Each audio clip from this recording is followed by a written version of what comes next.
जय हिंद प्यारे विद्यार्थियों। जैसे कि निरंतर कई विद्यार्थियों के कॉल और मैसेजेस आते हैं कि सर हम डिप्टी कलेक्टर बनना चाहते हैं, डीएसपी बनना चाहते हैं। और कई बार आप ऐसा होता है कि घर में बात होती है कि हमारा बच्चा डिप्टी कलेक्टर बनेगा, डीएसपी बनेगा। माता पिता का एक सपना होता है कि हमारे जो बेटे हैं या हमारा जो बच्चा है, बेटी है, वो डिप्टी कलेक्टर या डीएसपी बने या प्रशासनिक सेवा में जाए। लेकिन साथियों, कई विद्यार्थियों के साथ ये होता है कि उन्हें पता ही नहीं होता है कि आखिर डिप्टी कलेक्टर, डीएसपी या नायब तहसीलदार पर जाने के लिए क्या करना होता है। तो आज का ये वीडियो ऐसे ही विद्यार्थियों के लिए है जिन्हें इस बात की स्पष्ट जानकारी नहीं होती है कि आखिर डिप्टी कलेक्टर, डीएसपी, नायब तहसीलदार जैसे पदों पर चयन के लिए किस प्रोसेस से गुजरना होता है, कौन सा एग्ज़ाम देना होता है, आखिर वह कौन सी संस्था है जो यह एग्ज़ाम कराती है। तो यही जानकारी आज आपको इस वीडियो में मिलने वाली है। तो अंत तक आप इस वीडियो में बने रहिए और यदि ये वीडियो अच्छा लगे तो अपने सभी साथियों को शेयर जरूर करिएगा। तो चलिए देखते हैं भाई, आज का सेशन जो है वो इस बात पे है कि कैसे बने डिप्टी कलेक्टर, डीएसपी और नायब तहसीलदार। यदि हम बात करें साथियों कि डिप्टी कलेक्टर, डीएसपी बनने के लिए आपको परीक्षा देनी होती है, और आखिर वह कौन सी परीक्षा है जिसे आपको क्रैक करना होता है, जिसमें आपको सफलता प्राप्त करनी होती है। तो साथियों, ये परीक्षा होती है एमपीपीएससी की। यह परीक्षा होती है एमपीपीएससी, राज्य लोक सेवा परीक्षा। ठीक है, राज्य लोक सेवा परीक्षा, मध्य प्रदेश राज्य लोक सेवा परीक्षा, यह आपको देनी होती है। अब हम देखते हैं कि एक्चुअल में यदि हम देखें तो जो ये एमपीपीएससी परीक्षा है, तो क्या इसके लिए केवल एक ही पेपर देना होता है या इसमें कितने चरण होते हैं, और इस परीक्षा को कौन ऑर्गेनाइज कराता है, और इस परीक्षा की यदि हम देखेंगे जो चरण होते हैं उन चरणों की तैयारी किस तरीके से की जानी चाहिए या किस तरीके से की जाती है। ठीक है, सो यदि हम बात करें कि एमपीपीएससी की यदि आपको डिप्टी कलेक्टर, डीएसपी, नायब तहसीलदार या प्रशासनिक सेवा में जाना है, मध्य प्रदेश प्रशासनिक सेवा में जाना है, तो इसके लिए आपको कौन सी परीक्षा देनी होगी? तो एमपीपीएससी की परीक्षा देनी होती है। ठीक है, अब इसमें यदि हम आगे बात करें कि यह परीक्षा कौन आयोजित कराता है, तो इस परीक्षा का आयोजन कराता है राज्य लोक सेवा आयोग, जो कि कहां पर है? इंदौर में है साथियों। तो मध्य प्रदेश राज्य लोक सेवा आयोग इस परीक्षा का आयोजन कराता है। तो ध्यान रखेंगे कि एमपीपीएससी का आयोजन, ठीक है, एमपीपीएससी परीक्षा का आयोजन कौन कराता है? तो इस परीक्षा का आयोजन कराता है मध्य प्रदेश राज्य लोक सेवा आयोग, मध्य प्रदेश राज्य लोक सेवा आयोग इसे कराता है। ठीक है, आयोग इसे आयोजित कराता है। तो मध्य प्रदेश राज्य लोक सेवा आयोग के बारे में यदि हम जानें तो मध्य प्रदेश राज्य लोक सेवा आयोग इसकी स्थापना 1 नवंबर 1956 को मध्य प्रदेश के गठन के साथ ही की गई थी, और इसका मुख्यालय इंदौर में है साथियों। और जो ये आप यहाँ पर ये बिल्डिंग देख पा रहे हैं, इस बिल्डिंग को ग्वालियर भवन के नाम से जाना जाता है। तो इंदौर में स्थित राज्य लोक सेवा आयोग एमपीपीएससी की परीक्षा आयोजित कराता है। अब हम आते हैं कि जो ये एमपीपीएससी की परीक्षा होती है, यह कितने चरण में होती है और इसकी प्रोसेस क्या होती है। तो साथियों, एमपीपीएससी की यदि हम देखें परीक्षा की बात करें या एमपीपीएससी में चयन की बात करें, तो इसके लिए हमें 3 चरणों से होकर गुजरना होता है। इसका प्रथम चरण जो होता है वो है एमपीपीएससी की प्रारंभिक परीक्षा, जिसे सामान्यतः आपने सुना होगा कि एमपीपीएससी प्रीलिम्स के एग्जाम हो रहे हैं या एमपीपीएससी प्री की डेट्स आ गई हैं, एग्जाम फॉर्म फिल हो रहे हैं, इस तरीके से आप सुनते हैं। तो एमपीपीएससी का जो प्रथम चरण होता है वो होती है प्रारंभिक परीक्षा, और उसके बाद जब आप प्रारंभिक परीक्षा को उत्तीर्ण करते हो, पास करते हो, तो फिर आपको देना होता है मेंस, जिसे हम कहते हैं द्वितीय चरण एमपीपीएससी का, और यह है मुख्य परीक्षा। और जब आप मुख्य परीक्षा उत्तीर्ण करते हो तो आपका होता है साक्षात्कार, इंटरव्यू। तो यदि हम देखें कि ये जो एमपीपीएससी की परीक्षा है यह कितने चरणों में है, तो यह मुख्यतः 3 चरणों में है: प्रारंभिक परीक्षा, मुख्य परीक्षा और साक्षात्कार। और यदि हम देखें इन तीनों चरणों से गुजरने के बाद अंततः कैंडिडेट का सिलेक्शन किया जाता है डिप्टी कलेक्टर, डीएसपी, नायबदार या नायब तहसीलदार या अन्य पदों के लिए, जो कि मध्य प्रदेश प्रशासनिक सेवा के लिए होते हैं। ठीक है, अब यदि हम देखें कि प्रारंभिक परीक्षा क्या है, कब होती है, ठीक है, इसमें कितने पेपर होते हैं, इसके बारे में जानेंगे। एक एक करके तीनों चरणों के बारे में देखेंगे। सबसे पहले बात आती है कि एमपीपीएससी प्रीलिम्स जो है, प्रारंभिक परीक्षा है, इसमें कितने पेपर होते हैं। ठीक है, और सामान्यतः यदि हम देखें तो एमपीपीएससी को क्वालिफाई करने के लिए और मुख्य परीक्षा देने के लिए आपको ये प्रीलिम्स देना होता है, और इस प्रीलिम्स में 2 पेपर होते हैं। एक होता है सामान्य अध्ययन प्रथम प्रश्न पत्र, और सामान्य अध्ययन प्रथम प्रश्न पत्र की यदि मैं बात करूं साथियों, तो राज्य लोक सेवा आयोग की आप वेबसाइट पे जाएंगे तो इसका सिलेबस वहां पर आपको मिल जाता है। इसके सिलेबस में आपको बताया गया है कि आपको सामान्य अध्ययन प्रथम प्रश्न पत्र की तैयारी के लिए 10 यूनिट दी गई है, और इन 10 यूनिट में सामान्यतः हम देखें तो आपको मध्य प्रदेश सामान्य अध्ययन से जुड़े हुए इतिहास, कला, संस्कृति, मध्य प्रदेश भूगोल, मध्य प्रदेश राज्य व्यवस्था, मध्य प्रदेश की अर्थव्यवस्था, मध्य प्रदेश के समसामयिकी और खेल से संबंधित संस्थान वगैरह, इन सबको कवर करना होता है।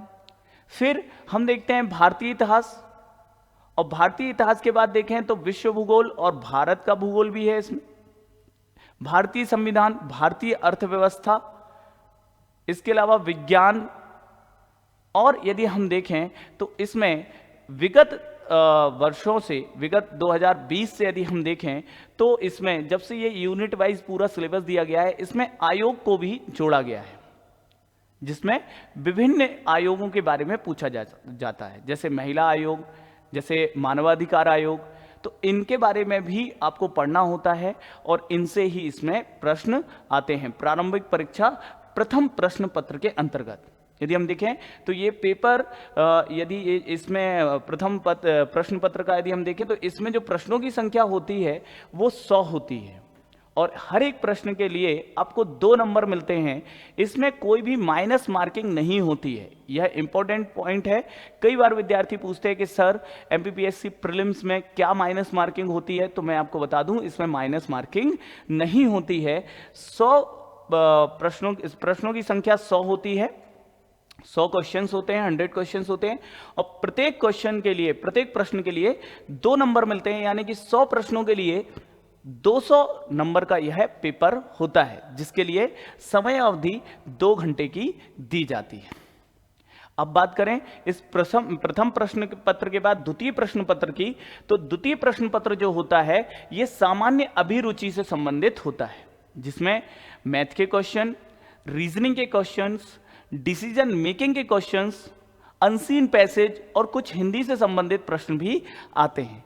और साथियों इसमें भी प्रश्नों की संख्या 100 होती है, और प्रत्येक प्रश्न के लिए 2 नंबर होते हैं, अर्थात यह प्रश्न पत्र भी 200 नंबर का होता है, और इसके लिए भी समय अवधि कितने घंटे की, तो 2 घंटे की होती है। अब बात करें कि जो प्रारंभिक परीक्षा है, क्या इसे उत्तीर्ण करने के लिए इन दोनों प्रश्न पत्रों में हमें अच्छा स्कोर करना होता है?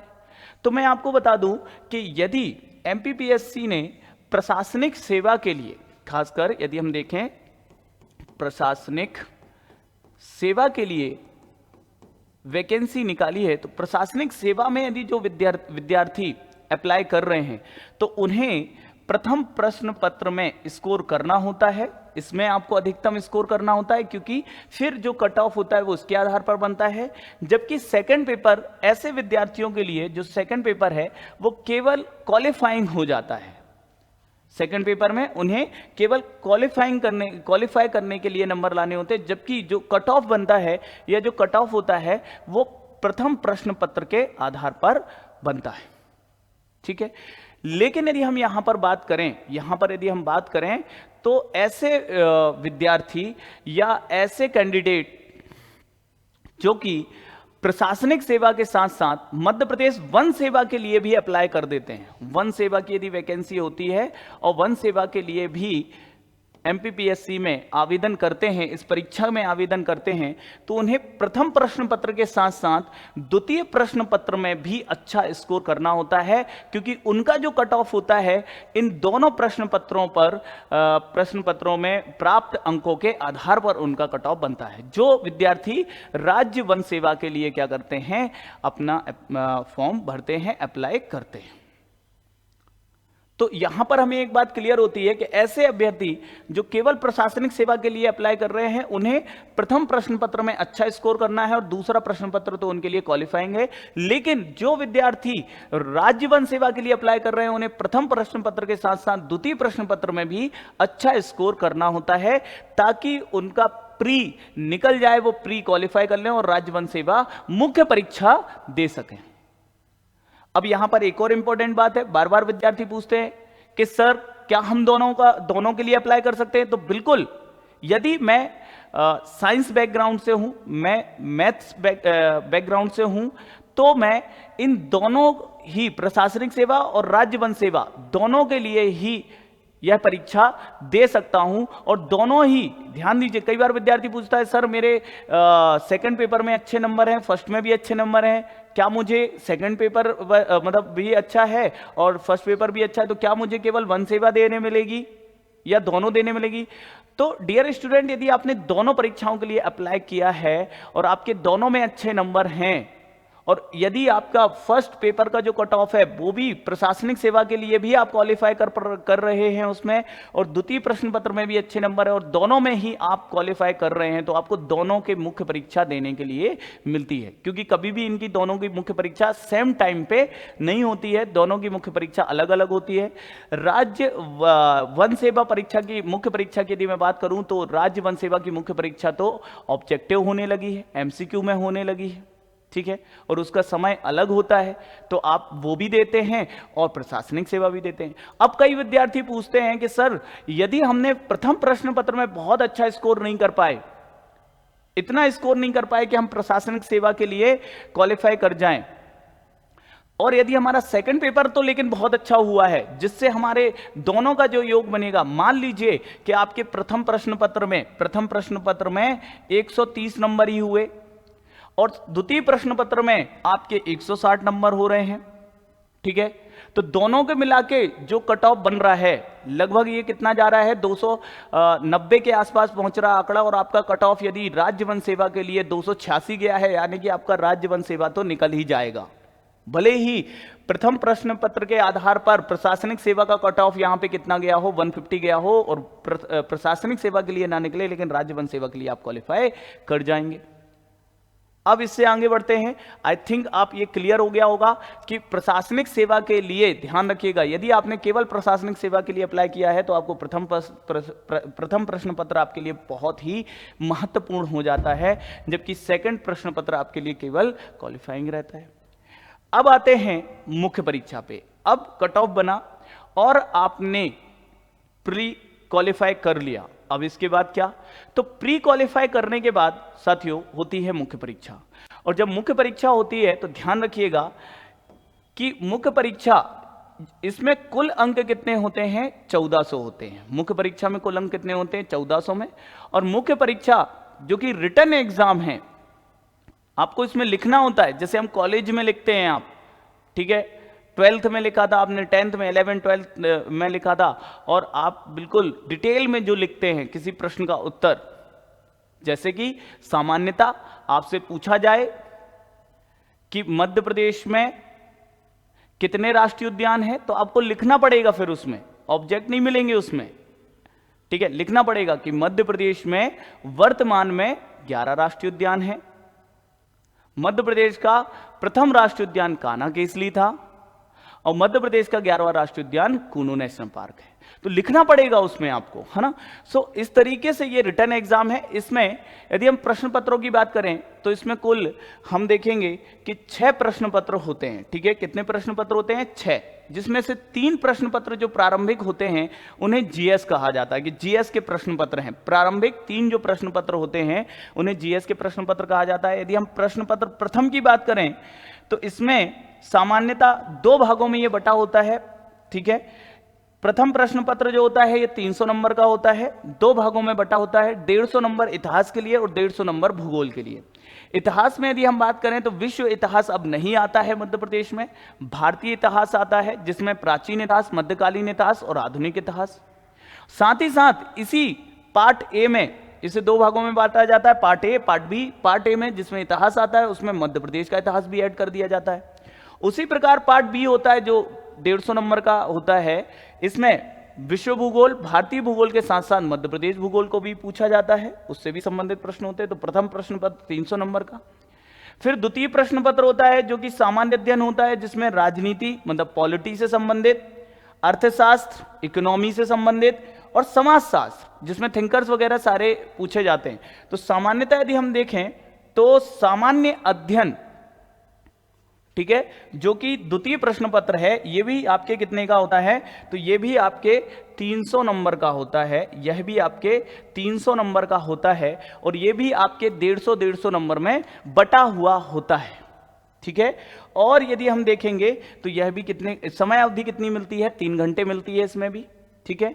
और तृतीय प्रश्न पत्र की बात करें तो इसमें सामान्य अध्ययन का ये पेपर जिसमें विज्ञान और तकनीकी से संबंधित प्रश्न आते हैं, जिसमें आपकी केमिस्ट्री भी होती है, फिजिक्स भी होती है, बायोलॉजी भी होती है, ठीक है, साइंस टेक होता है।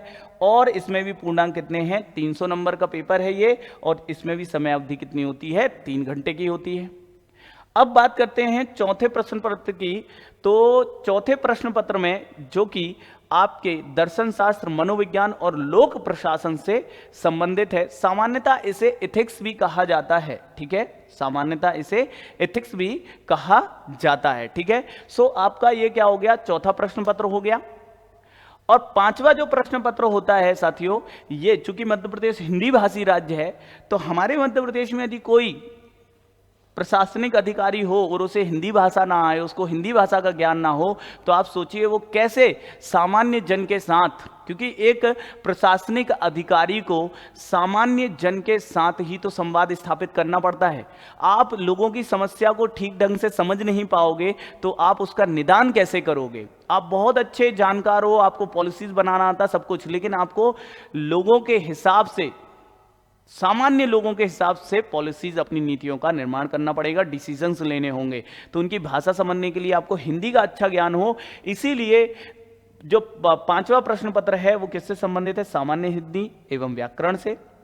ध्यान दीजिएगा, जो चौथा प्रश्न पत्र है इसमें जो पूर्णांक है, जो आपको अंक मिलने हैं वो 200। तो आप ध्यान रखना, चौथा प्रश्न पत्र जिसे सामान्यतः एथिक्स कहा जाता है, ठीक है, ये 200 का है, ठीक है, इसमें भी समय अवधि 3 घंटे की है। जो पांचवा प्रश्न पत्र है ये भी 200 नंबर का है और ये हिंदी से संबंधित है, जबकि जो छठवां प्रश्न पत्र है ये निबंध लेखन से संबंधित है और इसमें जो अंकों की संख्या है वो कितनी है, 100। तो निबंध लेखन का पेपर 100 अंकों का होता है। यदि हम बात करें कि हिंदी का पेपर 200 और फिर आपका चतुर्थ जो पेपर होता है ये भी 200 का होता है, जबकि प्रारंभिक जो तीनों जीएस के आपके पेपर हैं ये यदि हम देखेंगे तो ये आपके 300 अंकों के होते हैं। और साथियों यहां पर मैं आपको बताना चाहूंगा कि मुख्य परीक्षा में जो आपके प्रश्न होते हैं, यह यदि हम देखें तो 3 मार्क के आते हैं, ठीक है, 3 अंक के प्रश्न होते हैं, इसके बाद 5 अंक के प्रश्न होते हैं और 11 अंक के प्रश्न होते हैं, ठीक है। तो अंकों की बात करें तो यहां पे सामान्यतः हम देखें तो 3 अंक, जिसमें शब्द सीमा लगभग कर दी गई है कि न्यूनतम हमें कितनी रखनी है, 10 रखनी है, ठीक है। 5 अंक के प्रश्न में हमें शब्द सीमा 50 शब्दों के आसपास रखनी है और जो 11 अंक का प्रश्न है इसमें शब्द सीमा 200 शब्दों के आसपास रखनी होती है, ठीक है।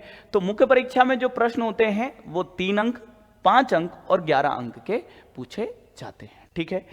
अब इसके आगे बढ़ते हुए यदि मैं बताऊं कि ऐसे विद्यार्थी जो मुख्य परीक्षा को क्वालिफाई करते हैं, ऐसे अभ्यर्थी जो मुख्य परीक्षा को क्वालिफाई करते हैं, मुख्य परीक्षा में अच्छा प्रदर्शन करते हुए उसे उत्तीर्ण करते हैं, तो ऐसे विद्यार्थियों को फिर अंतिम चरण से, एमपीपीएससी परीक्षा के अंतिम चरण से गुजरना होता है, जो कि है इंटरव्यू, साक्षात्कार। यदि मैं बात करूं तो साक्षात्कार में कितने अंक का साक्षात्कार होता है, तो यह साक्षात्कार होता है 175 अंक का। 1400 अंक का आपने मुख्य परीक्षा दी और 175 अंक के आप क्या दे रहे हैं, साक्षात्कार दे रहे हैं। साथियों, साक्षात्कार बहुत महत्वपूर्ण हो जाता है क्योंकि यह आपके व्यक्तित्व से संबंधित होता है। इस साक्षात्कार के लिए आपका एक डेफ फॉर्म भरवाया जाता है और उसी के आधार पर ही मुख्यतः आपसे प्रश्न पूछे जाते हैं। साक्षात्कार में सामान्यता, आपकी स्कूलिंग से संबंधित, आपकी व्यक्तिगत जानकारी से संबंधित, आपके बर्थ प्लेस से संबंधित, आपके गृह जिले से संबंधित या आपकी हॉबीज से संबंधित प्रश्नों को पूछा जाता है। या आपका आपने कोई वर्क किया हुआ है, कहीं पे आपने ऑलरेडी जॉब कर रखी है, तो उनसे संबंधित, उनके एक्सपीरियंस से संबंधित प्रश्न पूछे जाते हैं। समसामयिकी मुद्दों पर आपकी क्या समझ है, इसे जानने के लिए आपसे समसामयिकी मुद्दों पर प्रश्न पूछे जाते हैं। योजनाओं से प्रश्न पूछे जाते हैं। कभी कभी सिचुएशनल क्वेश्चंस भी पूछे जाते हैं। केस स्टडी से संबंधित भी प्रश्न पूछ लिए जाते हैं कि आपकी निर्णय निर्माण की क्षमता कैसी है, नेतृत्व क्षमता कैसी है। इनको जानने के लिए आपसे साक्षात्कार में प्रश्न पूछे जाते हैं। और साथियों, साक्षात्कार में आप बेहतर प्रदर्शन कर सकते हैं और साक्षात्कार के प्रश्न, ध्यान दीजिए, इसलिए महत्वपूर्ण हो जाते हैं क्योंकि जब आपको डिप्टी कलेक्टर, डीएसपी जैसी पोस्ट चाहिए है, जो कि आपको जब फाइनल एक कट ऑफ बनता है उसमें रैंक के हिसाब से, नंबर के हिसाब से रैंक बनती है, तो उसमें अधिकतम नंबर प्राप्त करने वाले विद्यार्थियों को डिप्टी कलेक्टर की पोस्ट और उसके बाद फिर आपको गृह विभाग के अंतर्गत डीएसपी की पोस्ट मिलती है। तो ये साक्षात्कार के नंबर कई बार बहुत गेम चेंजिंग हो जाते हैं हमें अच्छी पोस्ट प्राप्त करने के लिए, खासकर डिप्टी कलेक्टर, डीएसपी की पोस्ट प्राप्त करने के लिए। तो हमें साक्षात्कार की तैयारी भी बहुत बेहतर ढंग से करनी चाहिए। इसकी तैयारी तो आपके एमपीपीएससी की तैयारी करने के क्रम में प्रथम चरण में ही प्रारंभ हो जाती है, क्योंकि आप अपनी व्यक्तिगत जानकारी अच्छे ढंग से रखें। इसके लिए आपके पास प्रथम दिन से डायरी होनी चाहिए जिसमें आप अपने बारे में, अपने माता पिता के बारे में, अपने भाई बहन के बारे में, आपके नाम का अर्थ क्या होता है ये भी पूछ लिया जाता है। तो ये सब जानकारी इस तरीके के, आपके गृह जिले के बारे में, आपके बर्थ डेट के बारे में, आपकी बर्थ डेट यदि कोई है तो उस दिन कोई घटना घटी हो राष्ट्रीय स्तर पर, अंतर्राष्ट्रीय स्तर पर, उसके बारे में जानकारी आपके पास होनी चाहिए। और ये साक्षात्कार का आयोजन कहाँ होता है साथियों? तो इस साक्षात्कार का आयोजन होता है इंदौर में राज्य लोक सेवा आयोग के मुख्यालय पर इसका आयोजन होता है। सामान्यतः एक साक्षात्कार बोर्ड का गठन किया जाता है। साक्षात्कार बोर्ड एक से अधिक भी हो सकते हैं। एक बोर्ड में 3 या यदि अधिकतम भी हो तो 4 सदस्य हो सकते हैं, लेकिन सामान्यतः देखा जाता है कि 3 सदस्यीय बोर्ड गठित किया जाता है, जो कि ऐसे सदस्य होते हैं जो कि अपने अपने विषय के विशेषज्ञ होते हैं और प्रोफेसर्स होते हैं बड़े बड़े यूनिवर्सिटीज में, और ये सभी इस बोर्ड के सदस्य होते हैं। और सामान्यतः मध्य प्रदेश राज्य लोक सेवा आयोग के सदस्य भी इस बोर्ड में शामिल होते हैं। अब इसके बाद यदि हम बात करें तो अंतिम चयन की बात करें, तो अंतिम चयन जो होता है साथियों, ध्यान दीजिएगा, कई बार विद्यार्थी पूछते हैं कि सर क्या प्री के नंबर भी हमें अंतिम चयन में काम आते हैं? तो मैं बता दूं साथियों, प्री के नंबर अंतिम चयन में काम नहीं आते हैं। वो सिर्फ आपके प्रीलिम्स एग्जाम को निकालने के लिए वो नंबर होते हैं, वो कट ऑफ होता है। अंतिम चयन जो होता है वो मुख्य परीक्षा जो कि 1400 अंकों की होती है, इस मुख्य परीक्षा के 1400 अंक और साक्षात्कार के 175 अंक, इन दोनों को जोड़ने के बाद जो कुल अंक हैं 1575, यानी कि एमपीपीएससी परीक्षा में कुल अंक कितने हैं? 1575, जिसमें 1400 अंक किसके हैं? मुख्य परीक्षा के हैं, और 175 अंक किसके हैं? साक्षात्कार के हैं। और जब आप इन कुल अंकों में से फाइनली आपका क्या बनता है? कट ऑफ बनता है। सामान्यतः यदि आप पूछेंगे सर कितने अंकों तक हमें पोस्ट मिल जाती है, एक अच्छी पोस्ट मिल जाती है, तो 950 के अभी तक जो एक सामान्यतः एक आंकड़ा रहा है कि 950 के ऊपर यदि आपके अंक आ रहे हैं तो आपको लगभग एक अच्छी पोस्ट राज्य लोक सेवा आयोग की मिल जाती है साथियों। मध्य प्रदेश प्रशासनिक सेवा की पोस्ट तो मिल ही जाती है, ठीक है। सो यदि हम यहाँ पर देखें तो 1575 अंक जो कुल अंक होते हैं, इनमें से अंतिम चयन किया जाता है और फिर विद्यार्थियों के लिए लिस्ट राज्य लोक सेवा आयोग द्वारा लिस्ट जारी की जाती है, ठीक है, और पोस्ट बताई जाती है कि किसको कौन सी पोस्ट मिली है, ठीक है।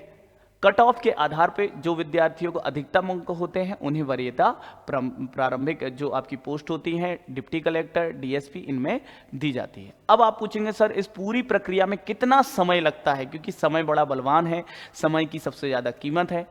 तो प्रिय विद्यार्थियों, इस पूरी प्रक्रिया में जो समय लगता है, सामान्यता जो समय लगता है या लगना चाहिए, जो समय लगता है वो ऐसा है कि यदि आपके प्री का नोटिफिकेशन आता है लगभग 2 माह पहले, 1 माह पहले प्री का नोटिफिकेशन आ जाता है, तो प्री का नोटिफिकेशन यदि आता है और प्रारंभिक परीक्षा आप देते हो, तो प्रारंभिक परीक्षा देने से, ठीक है, अंतिम जो आपका चयन होता है इसमें लगभग सामान्यता 9 से 10 माह का समय लगता है। लेकिन विगत वर्षों में देखा गया है कि कुछ ऐसे नियम बने, ऐसे कुछ चीजें आई जिनको लेके माननीय न्यायालय ने, मध्य प्रदेश उच्च न्यायालय ने इसके अंतिम जो हम देखें कि जो रिजल्ट है उन पे रोक लगाई, या हम देखें कि साक्षात्कार पे रोक लगाई समय समय पे। इसकी वजह से विगत वर्षों में इस परीक्षा के अंतिम जो रिजल्ट हैं, परिणाम हैं, आने में विलंब हुआ है।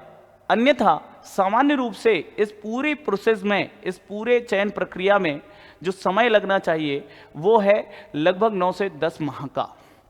9 से 10 माह में ये चयन प्रक्रिया पूर्ण हो जाती है और आपको एक अच्छी पोस्ट मिल जाती है। यदि हम देखें इसके बाद, यदि मैं आपसे कुछ और भी शेयर करना चाहूं तो सबसे महत्वपूर्ण है कि प्रशिक्षण कहाँ होता है चयन के बाद। तो साथियों, इसका जब आप एमपीपीएससी में चयन हो जाता है तो आपका प्रशिक्षण यदि देखें तो आरसीवीपी नरोन्हा प्रशासनिक अकेडमी जो कि भोपाल में है, वहां पर आपका प्रशिक्षण होता है। और इसके बाद यदि हम देखें कि ऐसे कौन से विद्यार्थी हैं जो इस परीक्षा के लिए अप्लाई कर सकते हैं, तो डियर स्टूडेंट, ऐसा कोई भी विद्यार्थी जिसकी आयु 21 वर्ष हो गई हो, ध्यान रखिएगा एग्जाम फॉर्म भरते समय आपकी आयु 21 वर्ष हो, ठीक है, उसमें दिया रहता है जब आप फॉर्म भरते हैं तो 21 वर्ष आपकी आयु हो, और उसके अलावा आप भारत के नागरिक हो, आपके पास भारत की नागरिकता होनी चाहिए, ठीक है। अन्य स्टेट के विद्यार्थी इस फॉर्म को भर सकते हैं कि नहीं, तो बिल्कुल भर सकते हैं। राजस्थान के विद्यार्थी भी इस फॉर्म को भर सकते हैं, यूपी के भी भर सकते हैं, बिहार के भी भर सकते हैं, और भरते भी हैं, ठीक है। और इसके बाद यदि हम देखें शैक्षणिक योग्यता क्या हो, इस पे कई बार प्रश्न आता है। तो साथियों, सामान्य रूप से हम जो भाषा में बोलते हैं कि ग्रेजुएशन कंप्लीट हो, लेकिन यहां पर ध्यान दीजिएगा मान्यता प्राप्त विश्वविद्यालय से स्नातक अथवा समकक्ष डिग्री, कोई और भी आपने उसके समकक्ष डिग्री प्राप्त कर ली हो, या स्नातक के अंतिम वर्ष। ध्यान रखना, यदि आपकी आयु 21 वर्ष है और आप ग्रेजुएशन के अंतिम वर्ष में हैं तो भी आप एमपीपीएससी प्री के लिए अप्लाई कर सकते हैं। सो डियर स्टूडेंट्स, यहां पर हमने इसकी योग्यताएं देखी। अब हम बात करते हैं कि आयु सीमा क्या रहती है, सामान्यता अधिकतम कितनी है, जो क्योंकि कई अभ्यर्थी ऐसे भी होते हैं जिनकी एज हो जाती है 30 वर्ष से अधिक के हो जाते हैं, 35 वर्ष, वो सोचते हैं कि शायद अब हम एमपीपीएससी नहीं दे सकते। लेकिन मैं आपको बता दूं कि सामान्य रूप से जनरल कैटेगरी में भी 21 से 40 वर्ष तक की आयु के जो भी विद्यार्थी हैं या जो भी व्यक्ति है वो क्या कर सकता है, एमपीपीएससी में अप्लाई कर सकते हैं। यदि जनरल फीमेल हैं तो 21 से 45 वर्ष तक की आयु में, एससी मेल फीमेल हैं तो उन्हें 21 से 45 वर्ष, एसटी में हैं तो 21 से 45 वर्ष, ओबीसी में हैं तो 21 से 45 वर्ष, ईडब्ल्यूएस में हैं तो 21 से 40 वर्ष, और ईडब्ल्यूएस फीमेल हैं तो 21 से 45 वर्ष के तक कर सकते हैं, ठीक है ना। यदि हम देखें कोई विडो हैं, ठीक है, या अबॉन्डेड वुमेन है तो उन्हें अपेयर एज में कोई लिमिट ऐसा नहीं है, ठीक है, नो अपेयर एज लिमिट, उनके लिए ऐसी कोई लिमिट बनाई नहीं गई है। एक्स सर्विसमैन है तो उन्हें 45 वर्ष अधिकतम आयु के साथ साथ 3 वर्ष की और छूट दी जाती है, 48 वर्ष। तो एक्स सर्विसमैन जो यदि होंगे तो 48 वर्ष तक की आयु में इसके लिए अप्लाई कर सकते हैं, ठीक है। अब यहाँ पर यदि मैं आपको बताना चाहूंगा कि विगत वर्षों में एमपीपीएससी प्री का क्या कट ऑफ रहा है, प्री का, ठीक है। तो यदि हम बात करेंगे यहाँ पे एमपीपीएससी प्री के पिछले 3 वर्षों के कट ऑफ की, तो जनरल का जो कट ऑफ रहा है खासकर 2020 में वो 140 था, फीमेल का 138 था, लेकिन जो 21 में कट ऑफ आया वो फीमेल और मेल दोनों का एक साथ आया, 154 आया। और इस बार जो कट ऑफ आया है डियर स्टूडेंट्स, चूंकि एग्जाम भी क्या हुए हैं, कुछ सरल हुए, प्रारंभिक परीक्षा में कुछ सरलता आई।